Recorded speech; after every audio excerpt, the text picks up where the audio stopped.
ত্রয়োদশ জাতীয় সংসদ নির্বাচনের ফল প্রকাশের পর ভারতের প্রধানমন্ত্রী নরেন্দ্র মোদী অভিনন্দন জানিয়েছে তারেক রহমানকে।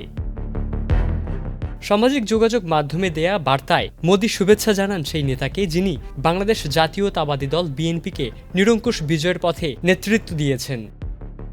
বার্তায় তিনি লেখেন, বাংলাদেশের সংসদীয় নির্বাচনে বিএনপিকে নিরঙ্কুশ বিজয়ের নেতৃত্ব দেওয়ার জন্য আমি তারেক রহমানকে আন্তরিক অভিনন্দন জানাই।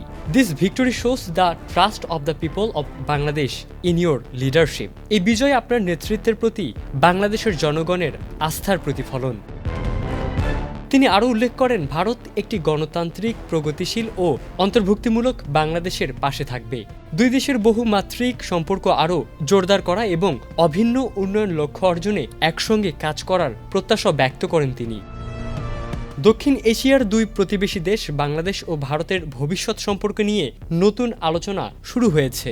বিশ্লেষকদের মতে এই অভিনন্দন বার্তা কেবল আনুষ্ঠানিক কূটনৈতিক সৌজন্য নয়, বরং দুই দেশের সম্পর্ক আরও শক্তিশালী হওয়ার ইতিবাচক ইঙ্গিত। ত্রয়োদশ জাতীয় সংসদ নির্বাচনের বেসরকারি ফলাফলে বিএনপি নিরঙ্কুশ সংখ্যাগরিষ্ঠতা অর্জন করে সরকার গঠনের পথে রয়েছে এবং দলটির চেয়ারম্যান তারেক রহমান প্রধানমন্ত্রী হওয়ার পথে এগোচ্ছেন।